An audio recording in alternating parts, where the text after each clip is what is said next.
The 2021 mile may have the deepest grass field ever assembled and is much tougher top to bottom this year than the longer turf race. There is not much early speed, and those that have some or can work out an inside trip from close up will have a big edge. Blowout has gotten better every year, and her last two were the best of her life. In a field with little early speed, this mare has plenty, and she gets a little weight from the older males. So if she saves ground and just runs back to her last two, that would be about the same as a 1 for an older male who races in the two path. Since it's Chad in a grass race, we don't see why she wouldn't fire. Castle Creed is another that's improved every year, peaking with two very big efforts over the summer, when a lot of mod horses were throwing big figures.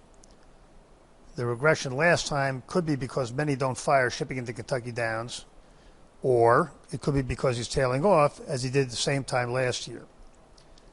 Regardless, he will face traffic trying to come from far back in a big field.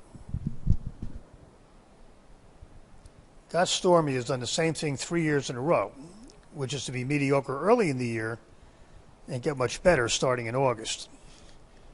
This mare has run well in California before and in the Breeders' Cup, so she should now, and she has a little tactical speed. This is one of a ton of contenders in this great race.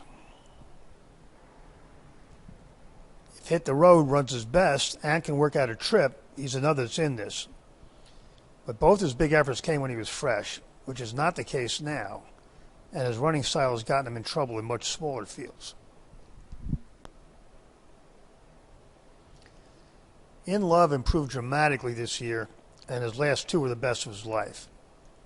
But he only won at Keeneland because he got a rail trip.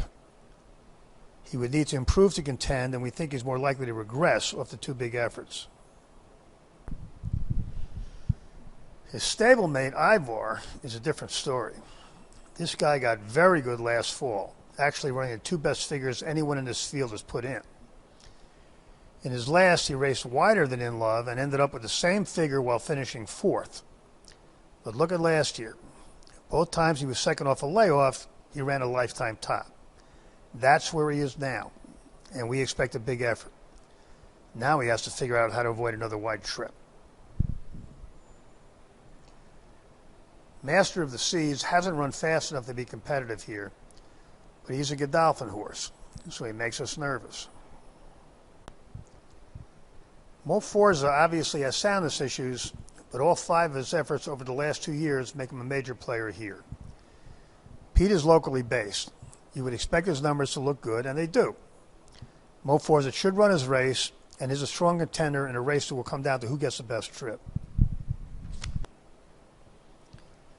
Since Saratoga, Chad Brown has gotten a lot of new tops, many from older, heavily raced horses. If he gets one out of a Raging Bull, even to return to his previous best, the horse is a contender. But on his last two, he is not. We are agnostic about this one. Smooth Like Straight is a borderline fit on figures with these, but he has early speed, which gives him a big advantage over most of them. We don't love the pattern on this one, but he's yet another contender. Godolphin has Space Blues here, and he'll probably be the favorite.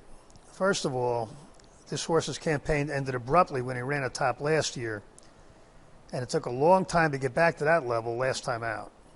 Second, even if it doesn't set him back again, that effort would only give him an outside shot here. Third, he's going to have to deal with traffic as a deep closer. Maybe Appleby can work his magic, but we will take our chances against this one.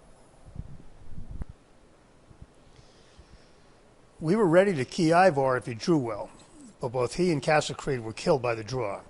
I can give them their wide trip berry marks right now. We will be trying to beat Space Blues as a favorite. The ones we will use will be Raging Bull, Mo Forza, and the two mares, Blowout and Get Stormy, all of whom have at least some tactical speed.